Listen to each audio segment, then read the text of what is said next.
All right, Jordan, you are Craig Breslow. You are the chief decision maker. Who are you going and getting? First and foremost, Yoshinobu Yamamoto. That's the big fish. You talk a big game about needing frontline starting pitching. That's the guy you go get. If it needs to be 7 years, 210, 220 million, like the projected value is for him, you have to go and do it. The dude has a 1.16 ERA this season, or had a 1.16 ERA this season in Japan. Like, obviously, there's going to be some regression coming over to the States. I don't really think it'll be that bad. It can be 2 runs. It'll still be the best ERA on the staff. You have to go out there, get frontline pitching. He's the biggest fish. Go out and do it. You have to get him. If I can put all my eggs in one basket on one free agent, it's that guy. Can't agree with you more, honestly. You get the pitching, the frontline pitching, as you said. He's obviously young, so you're getting his prime, which is rare for a Japanese talent like this to come out as young as he is. I love it. I love it, especially because, I mean, let's face it, we talk about it in our group chat all the time, the Japanese connection. If you can string together a bunch of different Japanese players, including one big fish that we might get to at the end of this, it could be very, very interesting. For those who follow you on Twitter, I know that you tweeted out your, roster projection 1.0 today as to what you want the opening day Red Sox roster to look like in 2024. What are some of the positions of need for Boston as currently constructed, before any trades, before any signings, before anything, that you think need to be addressed? Right-handed hitting power, first and foremost. Last year, this is over the course of the whole season, so including left-handed hitters, they were 18th in home runs. You play half your season at Fenway Park. You cannot be 18th in home runs. And I know that they led the league in doubles, yada, yada, yada. Home run is worth more than a double. I don't care. Get more power, whether it be Rhys Hoskins, who's hit at least 27 home runs every full season since 2019.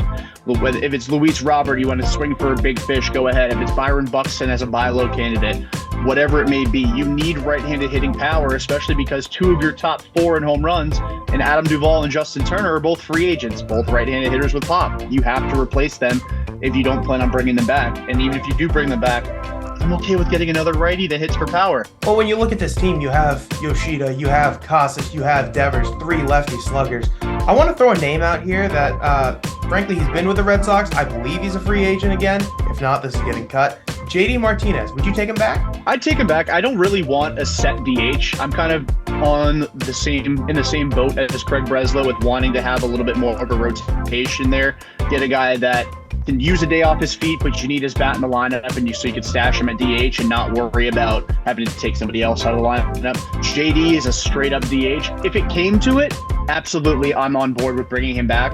I would like to avoid going to a set DH in 2024, but again, he's a great hitter still. All right, right-handed power bat, obviously a concern that you mentioned. Is there another position that you think needs upgrading, maybe defensively, maybe in the outfield? I don't really know where you're going to go here. Well, there was a report that the Red Sox may look for a guy like Whit Merrifield as sort of a top priority, a guy who can play second base, could play outfield as at least an above-average defender.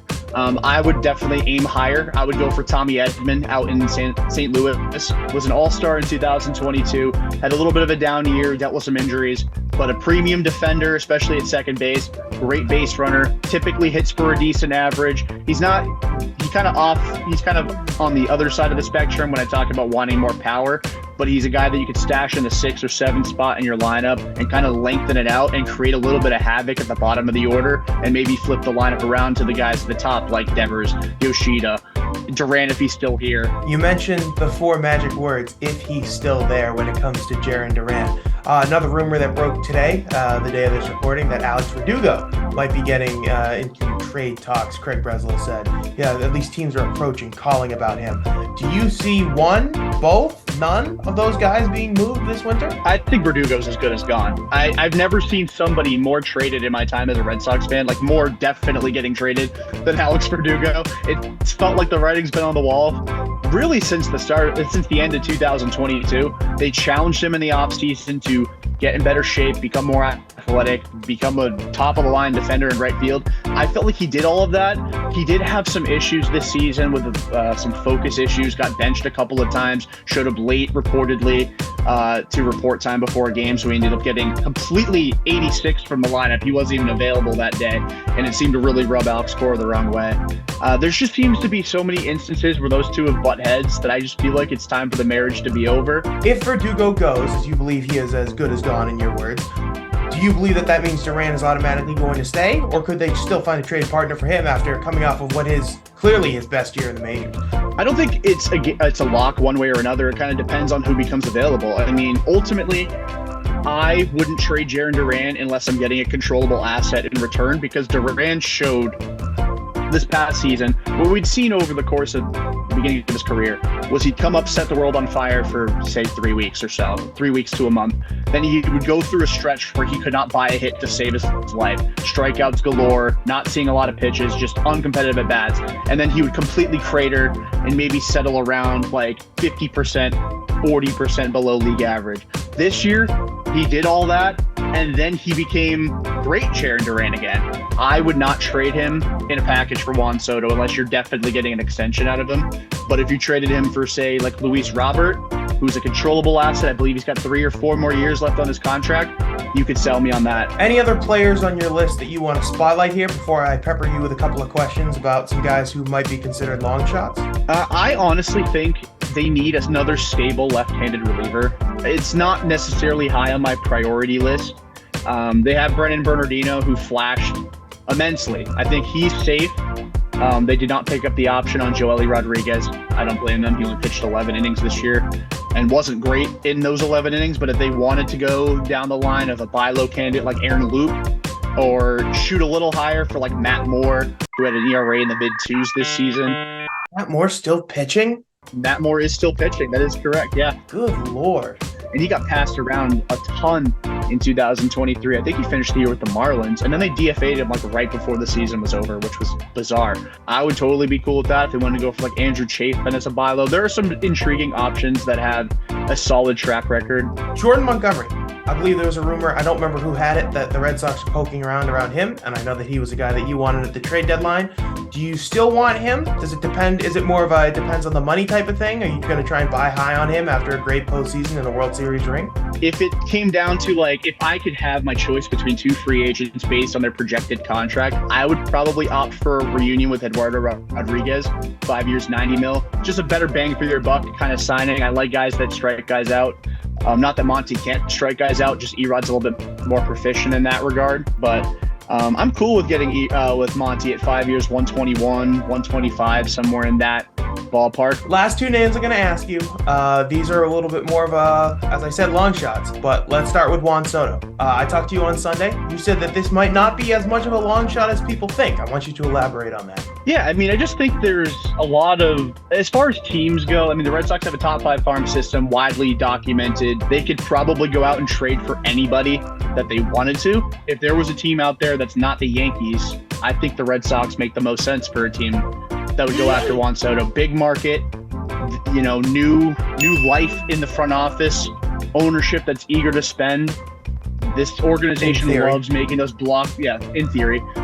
This organization loves making those blockbuster moves when they are really ready to flex their muscles and show that they're ready to, they're re-arriving at the table. He would fit in beautifully. I don't care about platoon asymmetry at that point. We're talking about an all-time great hitter at 25 years old. I guess the problem for San Diego is going to be, do you want to get rid of this guy instead of having to pay him? Because you haven't paid him yet. That's the one advantage that you have with Soto, is you still have not paid him his money. Do you want to get rid of him now and see if you can maybe even unload a Jake Cronenworth off onto the Red Sox if you trade him? Who knows? Like there are different avenues that San Diego could take. It's just going to be interesting because we didn't know that they had this type of financial constraints as we do now. That's the other development over the last week or so. The other name, the big name, the thumbnail name that I've already made, Shohei Ohtani. Talk to me about him. Man, I would love Shohei. I think it's about as pipe dream as a pipe dream can get at this point. It's just, when you think of the 2024 Red Sox, that first and foremost pitching is paramount. And I know like the star appeal of Shohei, getting another Japanese talent as well into this big market. You'll have the Japanese media going frantic. Obviously the New Balance headquarters is in Massachusetts as well. A lot of people like to point that out. I just think Breslow said they don't want to have a set DH in 2024. Ohtani's not pitching next year. It's not. I would be shocked if it happened. Ohtani would be an unbelievable get, and it's impossible to quantify just how valuable he'd be for the organization, regardless of his performance. over the next 10 to 12 years. I just don't see it making sense on the 2024 team. I co-sign everything Jordan said. God, I would do many things to get him. I think one of the problems also that you have when it comes to signing Ohtani is normally if you're going to go and add a Shohei Ohtani, you believe that you're one or two pieces away from going and winning something. And the Red Sox just aren't. Like they need more than one or two pieces, and a Shohei that can't pitch is not going to be that guy that catapults them into playoff and championship contention.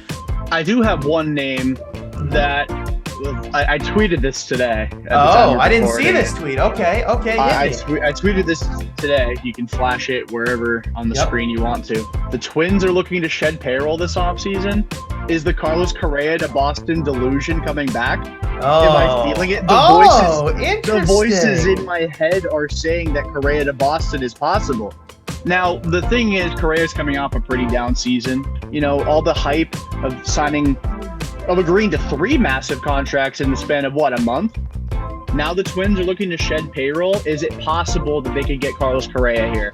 But Correa does check a lot of boxes. The Red Sox want a right-handed bat. Correa's a right-handed bat. Red Sox want power. Correa has that. They want a short middle infield defense specifically. Correa does that. They want a guy who has performed in the postseason. Correa's done that. They want a guy who's won in a big market, and Correa's done that. I know Houston's not as big a market as Boston, but Houston's become a big market, especially because of the cheating scandal. They were, at one point, everybody was talking about. And Correa is a villain. I love villains. And he owned that when he was with the Astros. He owned that. He did embrace it. He embraced the living hell out of it, too. That would be really fun. You've got my gears spinning now. That would be fun. I was never against Correa coming here anyway, but that could be really fun. Thank you guys for watching. Please like, subscribe, do all that fun stuff. Really means a lot. Thank you guys for interacting with all of our content over the last couple of weeks. Jordan will be back soon, I'm sure, for another Red Sox reaction. But in the meantime, I'm Jeremy. He's Jordan, obviously. This has been Massholes with Mics. We'll see you again next time. Peace.